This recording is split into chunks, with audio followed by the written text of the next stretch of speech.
Vamos iniciar então a nossa aula de Crisma em nome do Pai, do Filho e do Espírito Santo. Amém.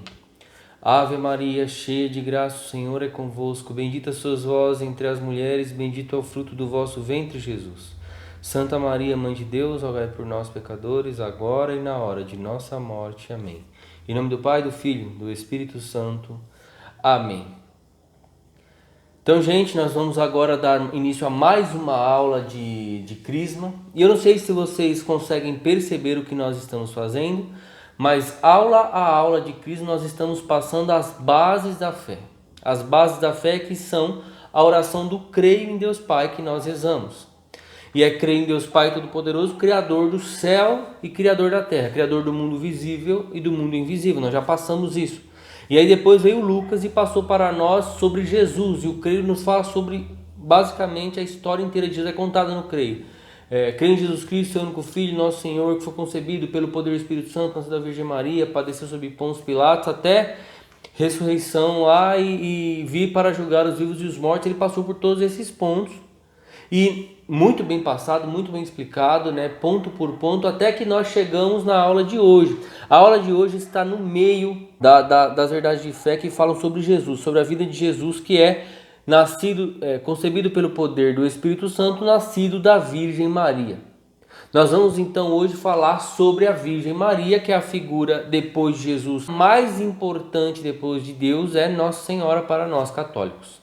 Então nós vamos falar sobre Maria, mas como o Lucas, na sua explicação sobre a história de Jesus, abordou, né, a anunciação, a concepção, a fuga para o Egito, o nascimento de Jesus, hoje nós não vamos abordar a parte histórica, mas vamos abordar os dogmas marianos.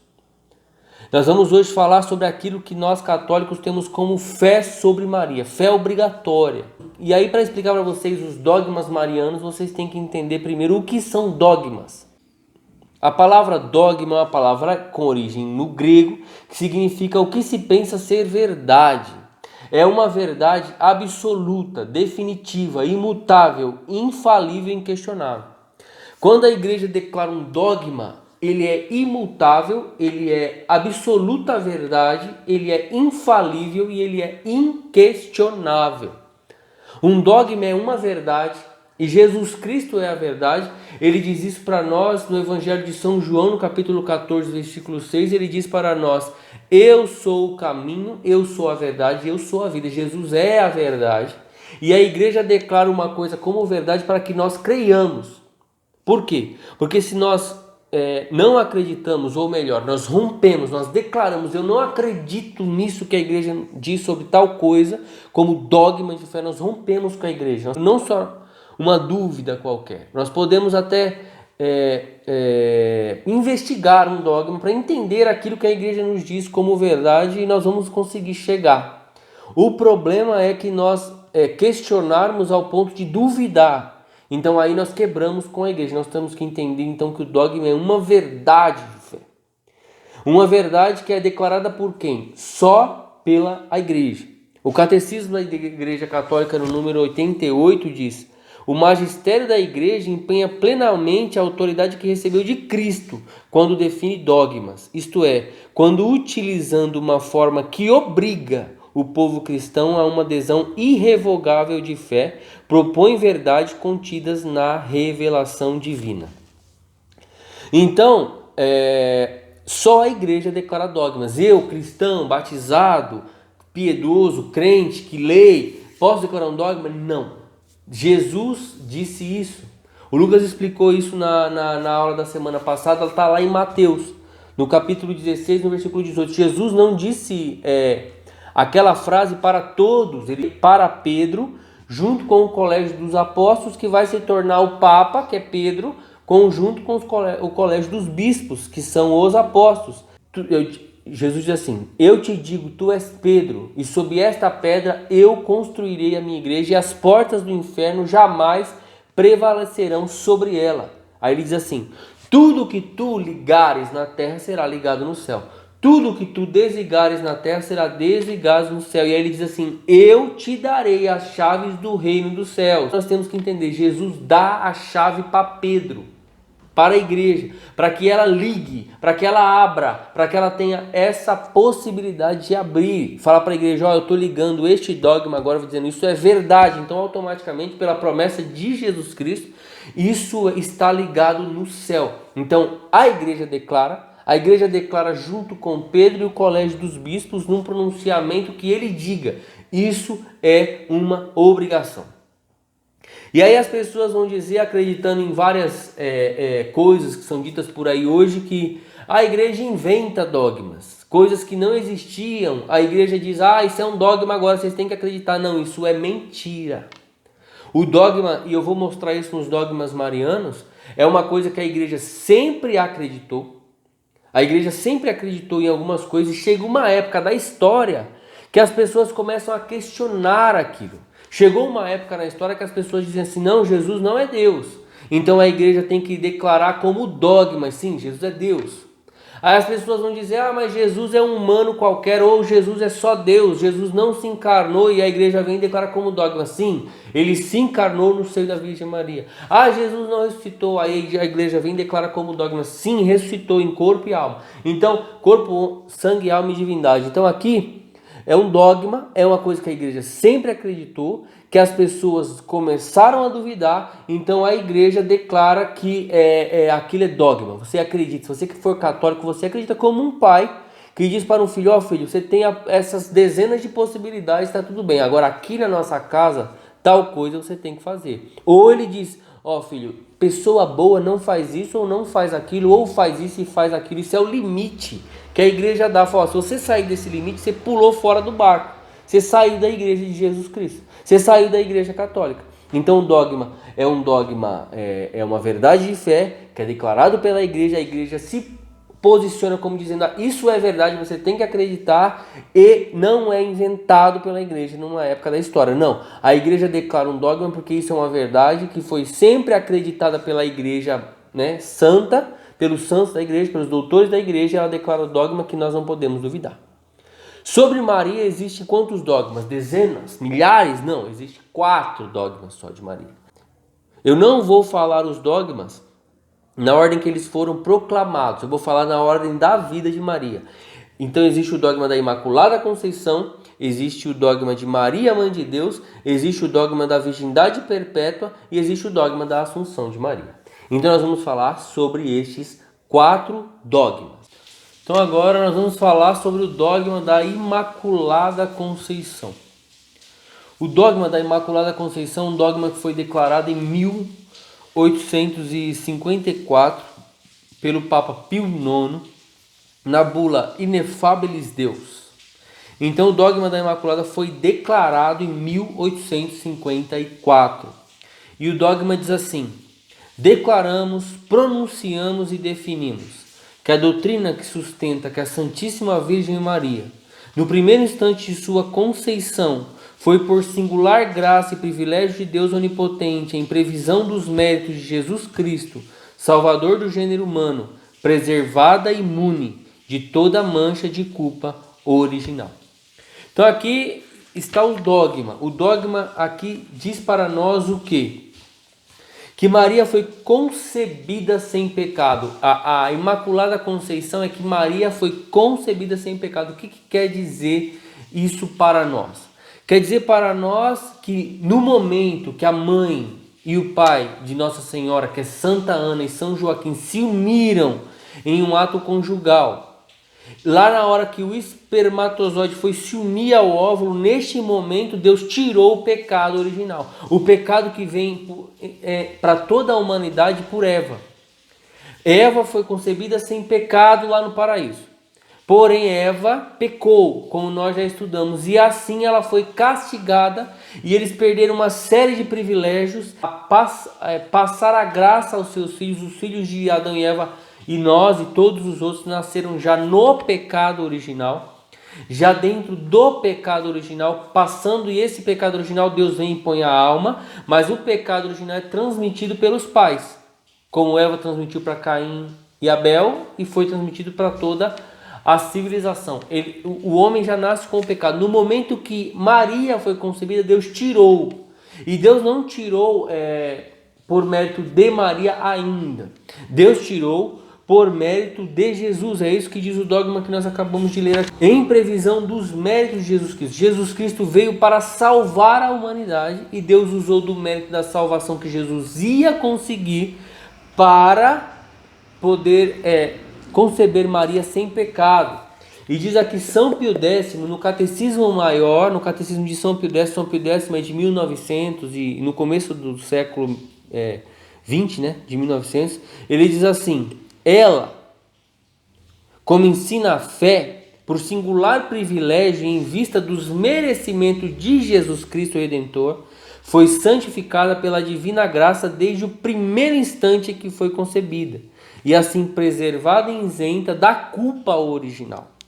E no número 139 diz assim: Deus concebeu à Virgem Maria o privilégio da Imaculada Conceição, porque convinha à santidade e à majestade de Jesus Cristo, que a Virgem, destinada a ser sua mãe, não fosse nem sequer por um momento escrava do demônio. Então aqui vem o outro ponto. Quando Eva era agraciada, nasceu na graça, né, foi privilegiada com a graça de Deus e morava no paraíso, não tinha pecado, ela vivia na graça de Deus e ela era escrava de Deus por amor. Deus querendo que ela amasse, ela tinha só menos que servi-lo. Eva não amou. Eva, como nós já lemos junto com Adão, pecou. E quando a pessoa peca, eles e nós, de alguma forma, nós nos tornamos escravos do pecado. E o homem, hoje, nasce escravo do pecado por a transmissão do pecado original, até que vem o batismo e elimina aquela escravidão. Então, o homem nasce escravo do pecado. O que São Pio X está dizendo aqui? Ele está dizendo que Maria, nossa mãe, não convinha a ela gerar o Salvador do mundo e de alguma forma, por algum minuto, por 30 segundos, ser escrava de Satanás. Por quê? Porque uma hora Satanás ia jogar isso na cara de Jesus, ou ia jogar na cara dela mesma e falar assim: como que você quer gerar o Salvador? Você foi minha escrava, você nasceu minha escrava, você foi gerado em minha escrava. Ou dizer para Jesus: sua mãe, essa que te concebeu, era pecadora. Então Deus a livrou pelos méritos de Jesus Cristo, porque assim convinha. Convinha a nós e convinha a ela e convinha à igreja. Maria é a nova Eva, ela que traz a nova criação. Jesus veio criar um novo mundo, Jesus veio restaurar o plano de Deus de uma forma melhor. Então ele merecia que Maria, sua mãe, fosse assim. Maria, nós vamos falar sobre isso, ela é o paraíso de Jesus, é a Eva que Jesus precisava, a Eva que rompeu e que obedeceu a Deus, como diz as cartas de São Paulo: por um homem o pecado entrou no mundo, por um homem a salvação entrou no mundo. Da mesma forma que por uma mulher que não apoiou e que desobedeceu, o pecado entrou no mundo, por uma mulher que obedeceu plenamente, a salvação entrou no mundo. Então aqui é o dogma. O dogma, ela foi concebida sem pecado desde o princípio, porque assim era necessário, assim era o melhor que podia se fazer. Então aqui é o dogma. E os méritos de Jesus Cristo. Deus, prevendo que Jesus salvaria a humanidade, salvou Maria primeiro. Deus pode, Deus quis e Deus fez. Isso diz lá nos escotos, né? Como que é esse negócio de méritos? Deus vive na eternidade. Deus vê os tempos inteiros, desde o começo até o fim. Deus já vê tudo, ele vive na eternidade. E por ele ser Deus, ele vê tudo. E aí, ele vendo que Jesus ia se encarnar e ele ia salvar o mundo, o Deus, criador de todas as coisas, segunda pessoa da Santíssima Trindade, ia se encarnar para salvar o homem. Deus, vendo a graça que Jesus ia conseguir, na cruz ele salvou uma pessoa diferente, um mérito privilegiado, o privilégio, como diz aqui o Catecismo de São Pio X. Maria foi salva de uma forma espetacular, de uma forma magistral, porque Jesus veio restaurar o plano de Deus. E para ele restaurar o plano de Deus, ele tinha que ter pelo menos uma criatura que tivesse feito o plano de Deus. Então o plano de Deus era lá o paraíso. Então Deus tinha que ter uma pessoa que foi concebida sem pecado, que respeitou a vontade dele, que o amou, que consentiu. E essa pessoa não é Deus, essa pessoa não é Jesus encarnado, essa pessoa é Maria. Jesus sim, foi obediente até a morte de cruz, mas é pelo mérito de Jesus, Deus dá graças a Maria para que ela seja a Eva que o mundo precisava. Então essa é a explicação do dogma. E aí você vai dizer, beleza, mas esse dogma é de 1854. Isso aí a igreja já tinha 1800 anos. É isso mesmo? É isso mesmo. Mas isso foi o que a igreja sempre creu? Sim, foi o que a igreja sempre creu. Essa mulher é demais e eu vou dizer para você de onde nós tiramos isso. Primeiro, de uma citação de São Dionísio o Areopagita. Onde é citado São Dionísio o Areopagita? Na Bíblia ainda. Diz que São Paulo foi a Atenas, na Grécia, pregar o evangelho e lá ele se pôs no Areópago, onde eles colocavam as suas divindades e começa a pregar e lá poucas pessoas acreditaram. E diz aqui, Atos dos Apóstolos, capítulo 17, versículo 34, diz assim: Todavia, alguns homens aderiram a ele e creram, entre eles Dionísio o Areopagita, e uma mulher chamada Damares, e com ele ainda outros. Então esse homem que está aqui na Bíblia, nas pregações ainda de São Paulo, no Atos dos Apóstolos, diz que ele creu. E este homem é São Dionísio, o Areopagita. Diz que ele converteu-se, que ele ouviu a pregação de São Paulo, que ele foi catequizado sobre a Santíssima Trindade, que ele foi catequizado sobre Jesus que se encarnou e tudo mais. E aí diz que um dia ele conheceu a pessoa de Nossa Senhora ainda, e diz que ele diz aqui assim, diz que quando a viu, tê-la-ia tomado por uma divindade, tal encanto que emanava de sua pessoa de beleza incomparável, se a fé em que estava bem confirmado não lhe ensinasse o contrário. São Dionísio o Areopagita diz assim: quando eu encontrei Maria, se eu não tivesse uma fé firme, já confirmado na fé, ela seria Deus, porque ela é santa, santa, santa, nunca teve nenhum pecado nela. Esse é São Dionísio, lá no começo da igreja, lá na Bíblia ainda. Depois nós temos São Cirilo de Alexandria. Eu estou pegando essas citações aqui deste livro, Os Dogmas da Fé, que é do professor Felipe Aquino, um professor bem conhecido aí na doutrina. Ele diz assim, que ele diz, confirmando também o que São Pio X disse lá no Catecismo. Ele diz assim, que arquiteto, erguendo uma casa de moradia, consentiria que seu inimigo a possuísse inteiramente e habitasse? Assim Deus jamais permitiu que seu inimigo tocasse naquela em que ele seria gerado homem. Então diz aqui, um arquiteto constrói uma casa belíssima para ele, ele constrói a casa dos outros, imagina a casa dele, como ele constrói ela espetacularmente. Diz, esse arquiteto vai construir essa casa e chamar o inimigo dele e falar, mora aí? Não, lógico que não. Da mesma forma Deus, o Criador de todas as coisas, escolheu uma mulher para ser sua mãe. E ele ia fazer o que com ela? Ele ia pôr lá o inimigo Satanás para morar lá 1 minuto, 30 segundos? Não, foi nunca morou. São Cirilo de Alexandria do ano de 370. Nós falamos de um da Bíblia, nós falamos de 370. Agora nós temos Santo Agostinho de Hipona, que é de 430, e diz assim: nem se deve tocar na palavra pecado em se tratar de Maria. E isso por respeito àquele de quem mereceu ser a mãe, que a preservou de todo pecado por sua graça. Então Santo Agostinho, 430, doutor da igreja também, diz, não devemos nem tocar na palavra pecado quando nós falarmos de Maria. E aí depois de Santo Agostinho, podíamos falar de São Bernardo lá no ano 1000, mas nós vamos falar de Santo Afonso Maria de Ligório, que é de 1787, diz assim: Maria, sendo a mulher forte, posta no mundo para vencer Lúcifer, por certo não convinha que ela tivesse sido antes vencida por Lúcifer e feito sua escrava. Então aqui em 1730, Santo Afonso Maria de Ligório, doutor da igreja, diz: não convinha que essa mulher, sendo a nova Eva, que se você lembra lá quando nós falamos da criação do mundo visível, diz que uma das promessas que Deus faz é ter inimizade entre a serpente e uma mulher e a sua descendência pisará na cabeça dela. Essa mulher não podia ser escrava de Satanás. Essa mulher nunca poderia ter sido escrava de Satanás, porque ela ia pisar no pecado, ela ia pisar em Satanás. E diz Santo Afonso que se essa mulher foi eleita por Deus para pisar na cabeça da serpente, não convinha que ela fosse escrava de Satanás nem por 1 minuto. Beleza? Aqui nós vemos então o dogma, nós vimos que ele durante a história, ele sempre foi crido pelos santos, e diz que esse dogma depois de 100 anos, depois aqui de Santo Afonso Maria, foi declarado dogma, mas nós temos uma pessoa especial que disse que Nossa Senhora era a Imaculada Conceição, ela era concebida sem pecado, foi ela mesma. Tem 2 aparições de Nossa Senhora que ela diz que ela é imaculada. A primeira é essa aparição aqui. Essa aparição aqui é Nossa Senhora das Graças, aparecendo a Santa Catarina de Laboré, Nossa Senhora das Graças, que é a nossa paróquia. Nós somos da paróquia de Nossa Senhora das Graças.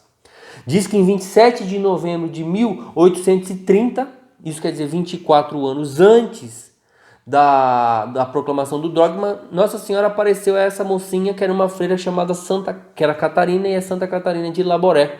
Um dia de madrugada o anjo da guarda de Santa Catarina apareceu a ela, chamou ela, levou ela para uma capela e diz que ela, rezando, Nossa Senhora apareceu sentada em uma poltrona. Santa Catarina ajoelhou, pôs as mãos no joelho de Nossa Senhora começou a falar um monte de coisas ruins que iam acontecer com o mundo, com o rei, com a França. E diz que aí depois de tudo isso, ela disse, lógico, que ela estaria lá quando tudo estivesse ruim, que Nossa Senhora é sempre assim. Diz que ela disse a Santa Catarina, manda cunhar uma medalha, manda fazer uma medalha milagrosa, que vai fazer milagre, vai curar as pessoas que a usarem com devoção. E diz, e ponha nesta medalha, ó Maria concebida sem pecado, rogai por nós que recorremos a vós. Quem disse isso foi Nossa Senhora em 1830. E tem outra aparição, a dessa imagem aqui, que é Nossa Senhora de Lourdes. Ela apareceu em 1858, 4 anos depois do dogma, numa cidadezinha, a uma menina que chamava Bernadette, Santa Bernadette Subiru. Santa Bernadette era iletrada, né? Ela era analfabeta, não sabia ler, mal sabia falar direito assim, e ela não conhecia outras línguas a não ser o dialeto de onde ela morava. E ela começou a ver Nossa Senhora em uma gruta várias vezes, e ninguém acreditava nela, e o padre disse, será que isso não é Satanás? Será que não é uma visão ruim? Pergunta para essa mulher quem é ela, para que ela te diga, para a gente poder saber quem é. E diz que Santa Bernadette disse isso, fala, quem é a senhora? Eu preciso saber, as pessoas não acreditam, o padre não acredita em mim. E diz que Nossa Senhora disse assim, ó, que soyera Imaculada Concepción, isso lá no dialeto de Santa Bernadette. Diz que Santa Bernadette não fazia ideia o que era isso, e ela foi falando no caminho. Que soyera Imaculada Concepción, que soyera Imaculada Concepción. Quando ela encontrou o padre, ela falou, padre, ela disse, que soyera Imaculada Concepción. E o padre falou, você não faz ideia o que é isso? Não. Ela disse, eu sou a Imaculada Conceição. E isso 4 anos depois do dogma ser declarado pelo Papa Pio IX. Então Nossa Senhora mesmo veio dizer, eu sou imaculada. Vocês não acreditam, mas eu sou. E assim a igreja declara como dogma e nós acreditamos. Aqui nós vemos em algumas citações aqui que Nossa Senhora é um paralelo de Eva. Eva lá no paraíso foi concebida sem pecado. Maria foi concebida sem pecado. Eva era prometida em casamento a um homem, Adão, né? Ela era dada em casamento a Adão. Maria era dada em casamento a José. Eva foi visitada por um anjo caído, Lúcifer. Maria foi visitada por um anjo de Deus, Gabriel. O anjo faz uma proposta a Eva, ela aceita. Maria recebe uma proposta do anjo e aceita. Deus concebeu Maria sabendo dos méritos de Jesus para que ela fosse a mãe do Salvador. Da mesma forma que Deus pegou Eva e deu a Adão, Deus deu Maria a Jesus. Da mesma forma que Deus fez um paraíso para que o homem fosse colocado lá e que ele pudesse gerar a santidade da resposta a Deus, a obediência a Deus. Da mesma forma, Deus fez um paraíso para Jesus, que é Maria. Da mesma forma que no paraíso, depois que Adão e Eva saíram de lá, nunca mais ninguém entrou. Da mesma forma, Maria, o paraíso de Jesus, depois que Jesus saiu de lá, ninguém entrou. Então aqui, meus irmãos, nós vemos o paralelo. E a mesma coisa a mulher que pisa na cabeça, prometida a Eva, a serpente, que pisaria na cabeça dela, é Maria que vem e pisa, gerando Jesus. Então essa é o começo, é a Imaculada Conceição. Então agora nós vamos falar do segundo dogma. O segundo dogma é Maria, Mãe de Deus, a maternidade divina de Maria. E este dogma é um dogma que sempre foi declarado pela igreja, que é Mãe de Deus, porque Jesus é Deus para nós, então isso é uma coisa óbvia. E no concílio, a igreja confessou no concílio de Éfeso, em 431, que Maria é verdadeiramente a mãe de Deus. Theotokos, mãe de Deus verdadeira. Então, esse dogma, ele está muito mais para responder se Jesus é Deus do que para falar que Maria é a mãe de Deus. Porque é óbvio que Jesus é Deus, então é óbvio que Maria é mãe de Deus. Existe sempre as dúvidas, né, dos nossos amigos protestantes e E evangélicos dizendo, não, mas Maria não é a mãe de Deus. Maria é a mãe só de Jesus, homem. Mas Jesus, quando ele estava na terra homem, ele era Deus também. Aquela pessoa, ela está unida na pessoa de Jesus Cristo. A pessoa, a segunda pessoa da Santíssima Trindade está unido, tanto quanto a nossa alma está unida no nosso corpo. Então, Maria é a mãe de Deus.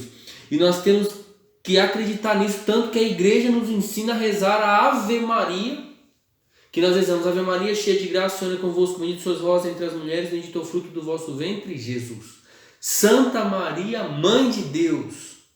Então não há dúvida, a igreja nos manda rezar isso. Ela apareceu a São Domingos de Gusmão pedindo para que se rezasse o terço. E Nossa Senhora, quando ela aparece em Fátima, há 100 anos atrás, ela pede: rezem o terço. Toda vez que Maria aparece, ela diz: rezem o terço. Quando Maria apareceu em Nossa Senhora de Lourdes, que a gente acabou de falar, lá na gruta, enquanto Santa Bernadette rezava o terço, em 1858, Maria da Gruta ia passando as contas junto com ela. Ela não rezava, mas ela passava. Então, rezar o terço, dizer Santa Maria, Mãe de Deus, é óbvio, porque ela é Mãe de Deus. Nós temos que acreditar nisso. E São Pio X diz aqui no livro, no Catecismo de São Pio X, quando nós estamos consultando, ele diz assim: o Filho de Deus e o Filho de Maria Santíssima são a mesma pessoa, isto é, Jesus Cristo, verdadeiro Deus e verdadeiro homem. Jesus, quando se encarna, ele é verdadeiro Deus e ele é verdadeiro homem. Então, assim, a igreja nos diz: Jesus é Deus. Você acredita que Jesus é Deus? Ponto. Então Maria é mãe de Deus. Acabou. A resposta é óbvia. A questão é óbvia. Mas como as pessoas em uma época da história começaram a questionar se Jesus era Deus, aí a igreja vem, já dá uma porrada e diz: não só Jesus é Deus, como Maria é a mãe de Deus. Jesus é tão Deus que quando ele estava na carne, encarnado aqui na terra, Maria era a mãe dele e ela é a mãe de Deus. E tem uma declaração de um santo da igreja que se chama São Pedro Damião. Ele é do ano 1000, mais ou menos. E diz assim, olha o que diz São Pedro Damião: essa matéria extraordinária nos tira até a capacidade de falar. Que língua poderá explicar? Que inteligência não ficaria parada de espanto se começasse a pensar que o Criador nasce da criatura, o artesão vem do artefato, vem da sua arte, que o seio de uma jovem virgem tenha gerado aquele que pode conter todo o universo. Então, no seio de Nossa Senhora se conteu Deus, o Criador de todas as coisas. As pessoas questionarem se Maria é mãe de Deus é não acreditar que Deus se fez homem e que morreu na cruz para nos salvar. Como que você pode acreditar que o Deus que comporta o mundo inteiro entrou dentro do seio de uma mulher e questionar se essa mulher é mãe de Deus? Ela é a mãe de Deus. Então, assim, o outro dogma que nós temos que crer é que Maria é a mãe de Deus. Então, está aqui na Bíblia, que diz assim que Maria foi convidada a um casamento. São João capítulo 2, bodas de Caná. E diz assim: 3 dias depois celebravam-se bodas em Caná da Galileia. E achava-se ali a mãe de Jesus. Também foram convidados Jesus e seus discípulos. Então aqui está dito que Maria é mãe de Jesus. Ela é a mãe de Jesus. Ela é a mãe de Deus. E aí nós vemos e também a resposta de Isabel, que está lá em Lucas, no capítulo 1, no versículo 39, 39 em diante, a visita de Maria a Santa Isabel, diz assim: ora apenas Isabel, ouvindo a saudação de Maria, a criança, que é João Batista, estremeceu no seu seio e Isabel ficou cheia do Espírito Santo. Maria chegou numa casa e ela saudou Isabel. Isabel ficou cheia do Espírito Santo e exclamou em alta voz: bendita és tu entre as mulheres e bendito é o fruto do teu ventre. Isso aqui é um pedaço da Ave Maria que nós rezamos, que é bíblico, que está na Bíblia. Se a pessoa segue muito a Bíblia, então reza aqui todo dia: bendita és tu entre as mulheres e bendito é o fruto do teu ventre. De onde vem a honra de vir a mim, a mãe do meu Senhor? As pessoas não conseguem entender isso daqui, Mas isso aqui quer dizer que Deus estava dentro da barriga de Nossa Senhora, porque para um judeu, como diz o mandamento, né, o segundo mandamento, guardar o nome de Deus, não falar o nome de Deus em vão, os judeus não falavam o nome de Deus, Javé, eles não falavam, eles falavam sempre Senhor. E aqui quando Isabel era esposa de Zacarias, Zacarias sacerdote no templo, ela sabia do que ela estava falando, ela diz: qual é a honra da mãe do meu Senhor? A mãe do meu Senhor é a mãe de Deus, vem me visitar. Então aqui está duas respostas bíblicas, uma resposta de um santo, São Pedro Damião, que Maria é a mãe de Deus. Então este é o segundo dogma. Então nós vamos para o terceiro dogma, o dogma da virgindade perpétua de Maria. Não sei se vocês conseguem entender o que é isso. Maria foi mãe e foi virgem.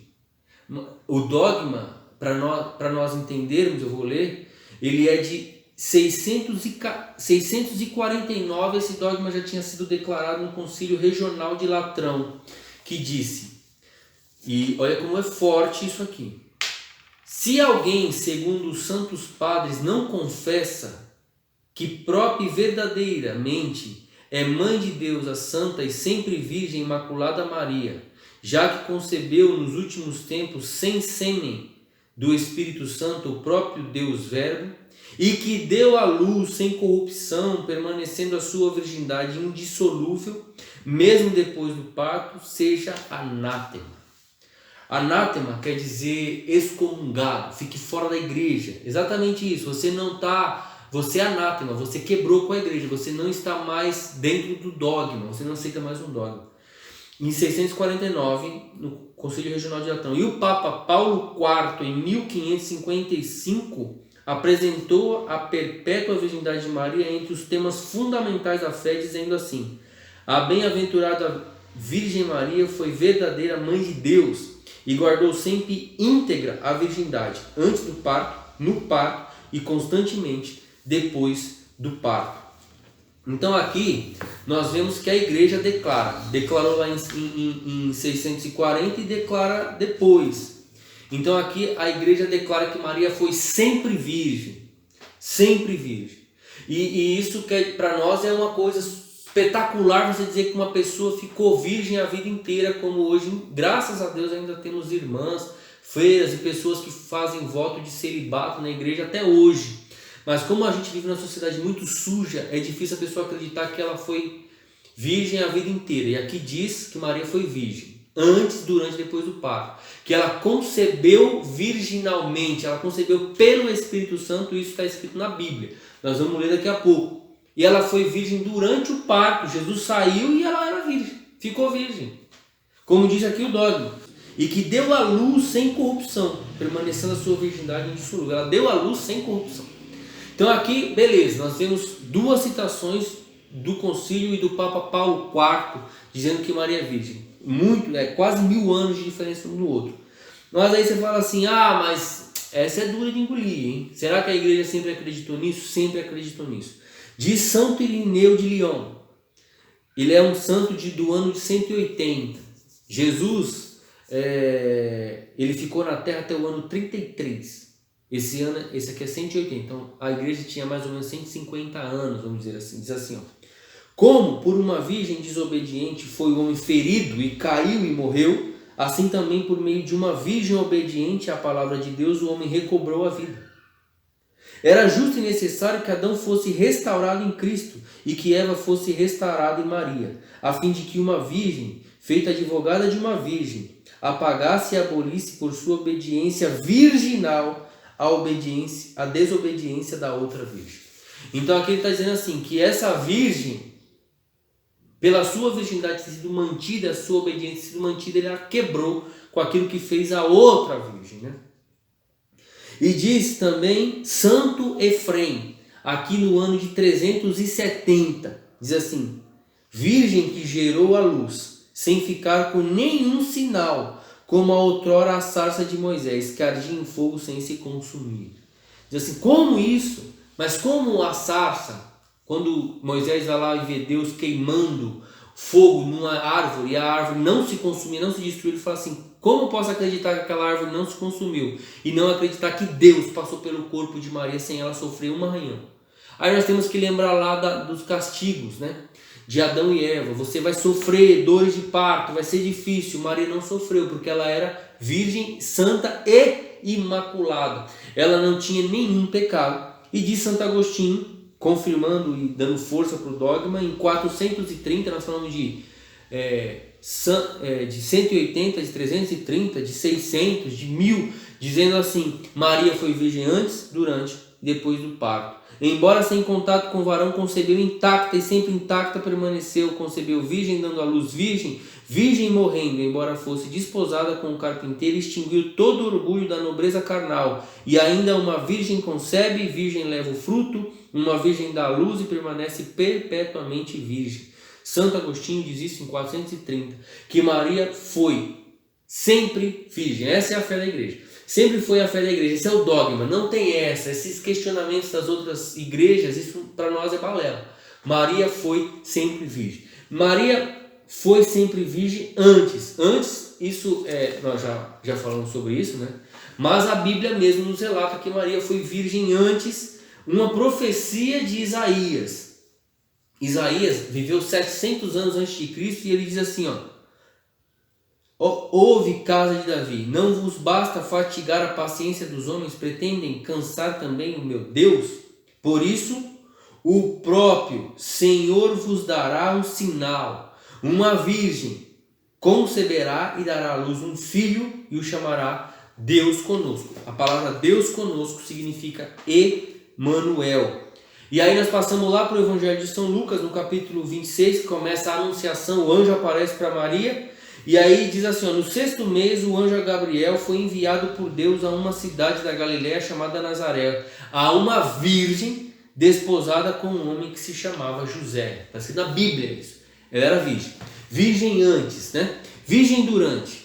Virgem durante, eu vou pegar o Catecismo Romano. O Catecismo Romano é um catecismo do Concílio de Trento, que é um catecismo de 1500, mais ou menos. E diz assim, que mais admirável o que sobrepuja a tudo quanto o homem possa dizer ou imaginar é o fato de nascer ele, Jesus, de sua mãe, sem que daí resultasse a menor lesão da virgindade materna.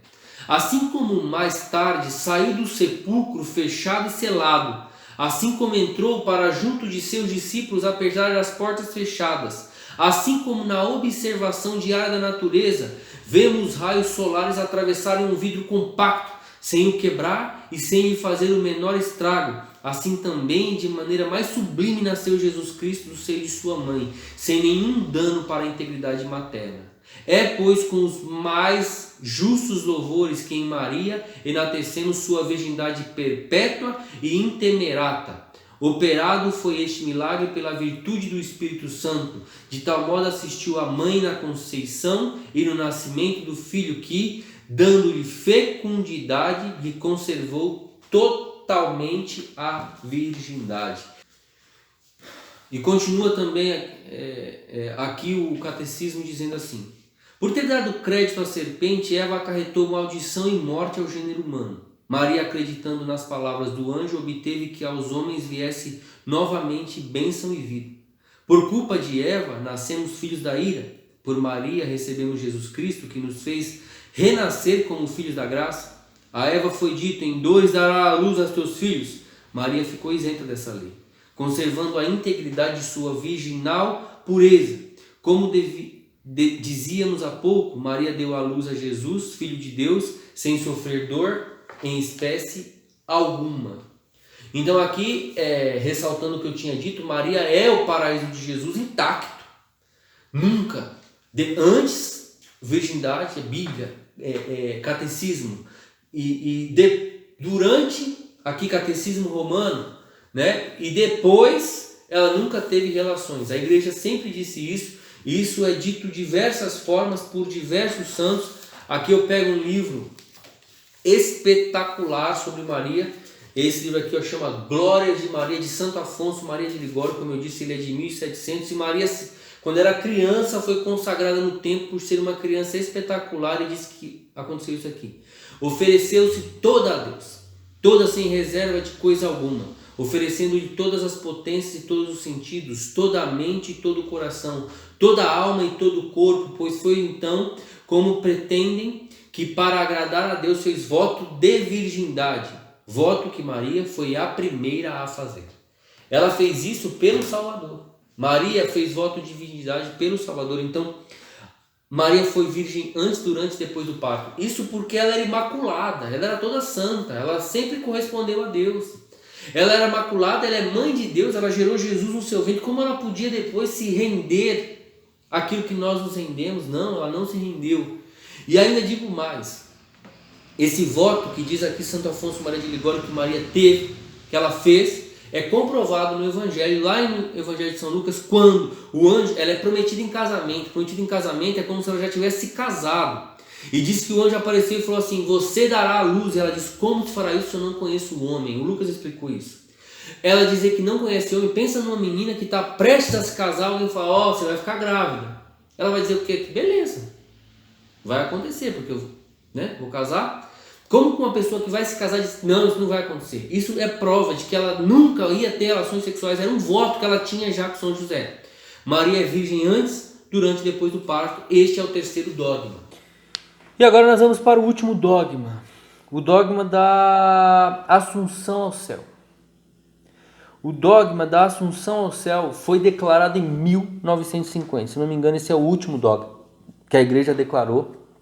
1950, pelo Papa Pio XII, chama-se assim, Munificentíssimos Deus. Nós vamos ler só um pedaço do dogma, porque ele é grande, é bastante coisa, mas ele diz assim, pela autoridade de nosso Senhor Jesus Cristo, dos santos apóstolos, de Pedro e Paulo e nossa, pronunciamos, declaramos e definimos ser dogma de fé revelado por Deus que a Imaculada Mãe de Deus, sempre Virgem Maria, terminado o curso de sua vida terrena, foi elevada à glória celeste em corpo e alma.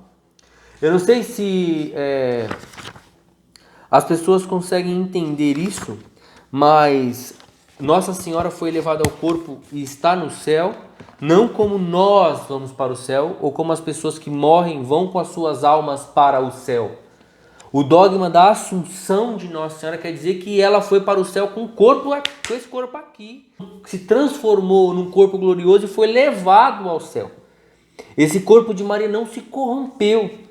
Por quê? Porque Maria deu o corpo para Deus morrer na cruz. Se nós podemos adorar o Jesus com o seu corpo e o seu sangue, se nós podemos dizer o sangue de Jesus me lavou, como diz a Sagrada Escritura, não é agora o sangue de touros e de bodes que clama ao céu, mas o sangue do nosso Redentor Jesus Cristo, como muitas pessoas gostam de dizer, o sangue de Jesus tem poder. Esse sangue que ele recebeu veio de Maria. Ele não recebeu sangue de homem. Isso é a fé de todos, foi pelo Espírito Santo que Jesus foi concebido. Ela é imaculada, e o sangue que foi para Jesus não podia ser sangue de um inimigo, tinha que ser sangue da Imaculada, a sempre virgem, a mãe de Deus. Deus não podia deixar que o sangue que ele deu na cruz fosse consumido na terra. Se você lembra bem, um dos castigos do homem, e um dos maiores, é o homem morrer porque pecou. Maria não pecou, então ela não foi consumida. Nós vamos falar sobre ela morreu não, porque existem duas interpretações, mas isso não é importante. O importante é que ela subiu ao céu, que ela está no céu hoje com o corpo e a alma dela. Não só a alma, como dos outros mortais que vão para o céu, aqueles que cumprem a vontade de Deus. Maria não só cumpriu a vontade de Deus, ela foi perfeita escrava do Senhor. No embasamento dos santos no ano 374, Santo Epifânio diz assim: ou a Santa Virgem morreu e foi sepultada, e seguiu-se depois sua assunção na glória, ou sem fim verificou-se em plena e ilibada pureza, adornada a coroa de sua virgindade. Então, em 374, Santo Epifânio disse: Maria foi assunta ao céu com corpo e alma. Então, isso em 300. O dogma é de 1950. Quando as pessoas começam a questionar, a igreja declara um dogma. Mas Maria ter sido assunto ao céu. Em 300 nós já dizíamos isso. Em 634, São Modesto diz assim: a gloriosa mãe do Salvador tenha sido ressuscitada pelo Filho, que dá a vida e a imortalidade, e unida a ele eternamente na incorruptibilidade, e que ele a tenha chamado da tumba e levado consigo por um modo que somente ele conhece. Então aqui ele já diz que Maria morreu, mas que ela foi ressuscitada pelo Senhor que ressuscita, que eleva, que dá a vida, que é Jesus, que é Deus, que é a Santíssima Trindade. Ela foi ressuscitada e levada ao céu com seu corpo e sua alma. Então aqui nós temos um embasamento de dois santos, de duas épocas diferentes, 300 anos de diferença.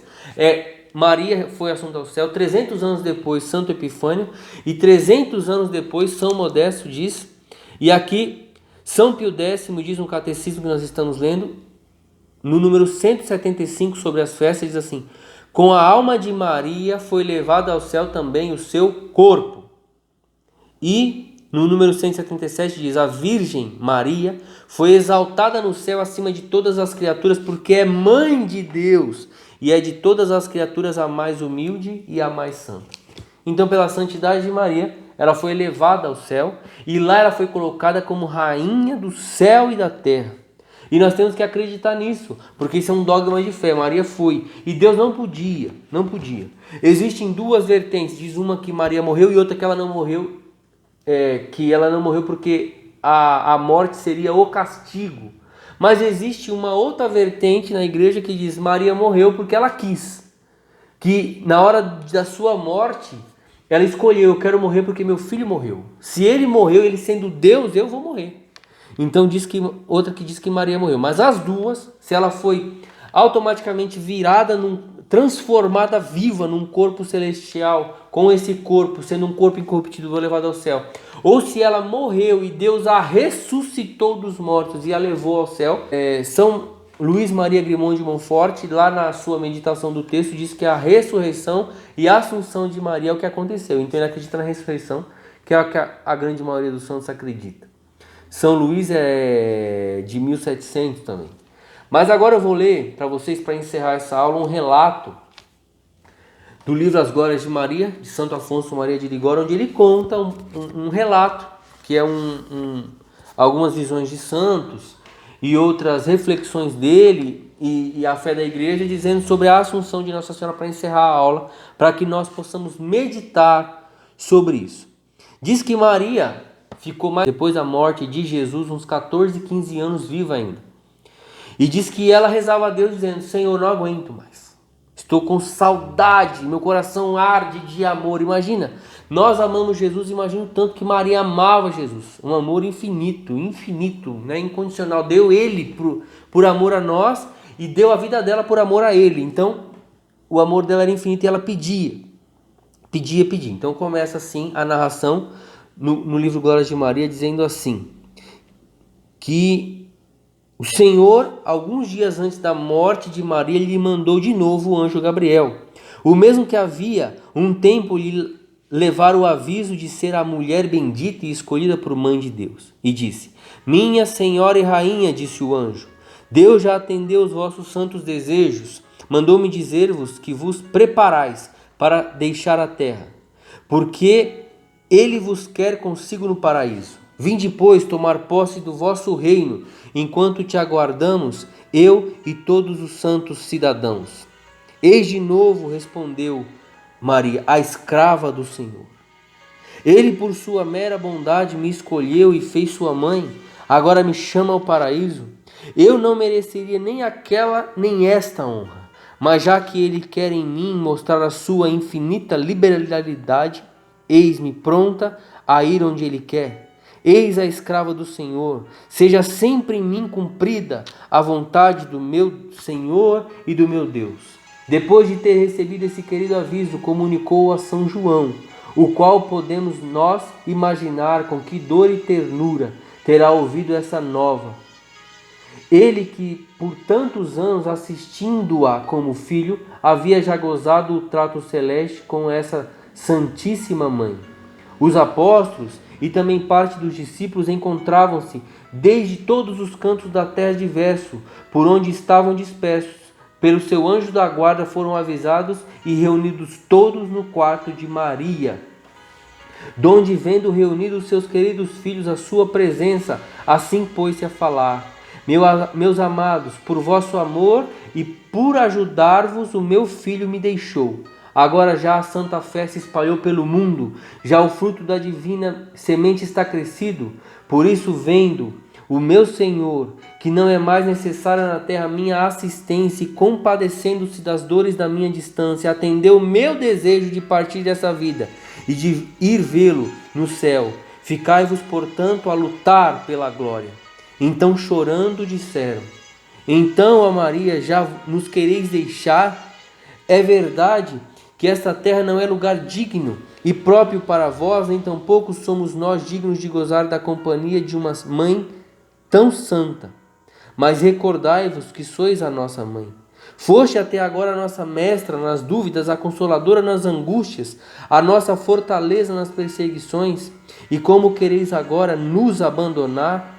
Não, filhos meus, prosseguiu docemente a amorosa rainha. Isso não está conforme a vontade de Deus. Contentai-vos com fazer o que ele prescreveu a mim e a vós. Desejosa a morte, e com a morte o encontro com o divino esposo, que em breve haveria de vir para tomá-la e conduzi-la consigo ao reino bem-aventurado. E todos chorando copiosamente sentiam-se transpassar de dor por ter que se separar para sempre nesta vida de sua amada Senhora. E ela, a amantíssima mãe de todos, se compadecia e ia consolando um por um. Mas já está próxima a morte de Maria, já tendo o amor divino com as suas beatas e veementes chamas consumido quase todos os sopros vitais e celestes. A fênix vai em meio a tanto incêndio perdendo a vida. Vinham então os anjos em fileiras e mais fileiras para encontrá-la, como em gesto de se encontrarem prontos ao grande triunfo com que acompanhariam ao paraíso. Por certo se consolava Maria à vista daqueles santos espíritos, mas não se consolava plenamente, pois não viam ainda aparecer o seu amado Jesus, que era todo o amor de seu coração, donde com frequência repetia aos anjos que desciam para saudá-la: Anjos santos, ó belos cidadãos da Jerusalém celeste, vós vindes em gentis fileiras para consolar-me, e me consolais todos pela vossa amável presença. Eu vos agradeço, mas todos vós não me contentais plenamente, porque ainda não vejo o meu filho. O filho apareceu antes de Maria expirar com a cruz na mão, para demonstrar a especial glória que conseguira pela redenção. Entre os últimos suspiros lhes disse: Filho, a vossa mão encomendo o meu espírito. Encomendo-vos esta alma que vós criaste pela vossa bondade desde o princípio, rica de tanta graça e com singular privilégio, a preservaste de toda a mancha da culpa. Encomendo-vos meu corpo, do qual vos dignastes a tomar a carne e o sangue. Encomendo-vos ainda estes meus queridos filhos. Falando dos santos discípulos que estavam ao redor: Estão eles aflitos com a minha partida? Consolai-os vós, que mais os amais do que eu. Abençoai-os e dai-lhes força para fazer grandes coisas pela vossa glória. Eis que Maria já deixa a terra, e lembrando-se das tantas graças recebidas ali do seu Senhor, olha para ela com afeto e ao mesmo tempo compaixão, deixando ali tantos pobres filhos em meio a tantas misérias e perigos. Eis que Jesus lhe estende a mão, e a beata mãe sobe pelo ar, já passa as nuvens e passa as esferas, ei-la já chegada às portas do céu. Eis que já entra Maria na bem-aventurada pátria, mas ao entrar e ao verem-na, aqueles espíritos celestes tão bela e gloriosa, perguntam aos anjos que vêm de fora: Quem é? Respondem os anjos que a acompanhavam: Esta é a mãe do nosso rei, é a nossa rainha, é a bendita entre as mulheres, a cheia de graça, a santa dos santos, a amada de Deus, a imaculada, a pomba, a mais bela de todas as criaturas. E disso todos aqueles bem-aventurados espíritos começam a bendizê-la e louvá-la, cantando melhor do que diziam: Em seguida vieram dar-lhe boas-vindas e saudá-la como rainha sua todos os santos que estavam no paraíso. E vieram as virgens e disseram: ó Beatíssima Senhora, sois nossa rainha, tanto deste reino, mas vós sois rainha nossa, pois fostes a primeira a dar-vos grandioso exemplo de consagrar a virgindade.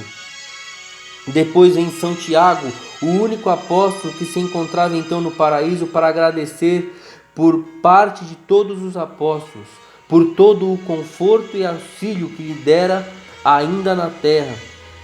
Mas de todos eles, os que vieram agradecer-lhe com maior afeto foram os nossos primeiros pais, Adão e Eva.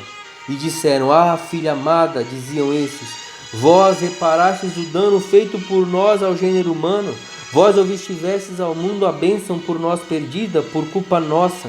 Por vós nós estamos salvos, sede por isso sempre bendita. Vê então São João Batista, com maior afeição agradecer-lhe por ter lhe santificado por meio de sua voz, mais o que lhe terão dito quando vieram saudá-la os seus caros pais, São Joaquim e Santa Ana, e disseram: ah, filha amada, que sorte foi a nossa de ter uma filha tal. Ah, que és tu agora a nossa rainha, porque é mãe do nosso Senhor. Por tal nós te saudamos e te adoramos. Mas quem poderá compreender a seguir a afeição com que veio saudá-lo São José, o seu caro esposo? Quem poderá explicar a alegria que experimentou o santo patriarca ao ver sua esposa chegada ao céu com tanto triunfo e feita rainha de todo o paraíso? Com que ternura deve ter lhe dito: ah, Senhora e esposa minha, quando é que lograrei agradecer como devo a nosso Deus por ter me feito esposo vosso, que sois a sua verdadeira mãe? Por vós mereci na terra assistir à infância do Verbo encarnado, de ter-o tantas vezes entre os meus braços, de receber tantas graças especiais. Sejam benditos os momentos que usei da vida para servir a Jesus e a vós, minha santa esposa. Eis o nosso Jesus. Consolemo-nos, que agora já não jaz estendido numa estebraria sobre o feno, como o vimos nascido em Belém. Não vive mais pobre e desprezado numa oficina, como viveu um tempo conosco em Nazaré. Não está mais pregado na cruz infame, como morreu pela salvação do mundo em Jerusalém, mas está sentado à direita do Pai, como Rei e Senhor do céu e da terra. E eis que nós, minha rainha, não nos apartaremos jamais dos seus santos pés, para bendizê-lo e amá-lo pela eternidade. Então a humilde e santa Virgem adora a divina majestade e, toda abismada no reconhecimento da sua nulidade, agradece-lhe por todas as graças concedidas a si pela sua mera bondade, especialmente por tê-la feito mãe do Verbo eterno. Em seguida, compreenda quem puder com qual amor a Santíssima Trindade a bendice. Compreenda que acolhida deu o Eterno Pai a sua filha, o Filho a sua mãe, o Espírito a sua esposa. O Pai a coroa, participando-lhe o seu poder, o Filho a sabedoria, o Espírito Santo amor, as três divinas pessoas em conjunto, colocando o trono dela à direita de Jesus, declaram-lhe Rainha Universal do céu e da terra. Este é o último dogma e assim termina a nossa aula.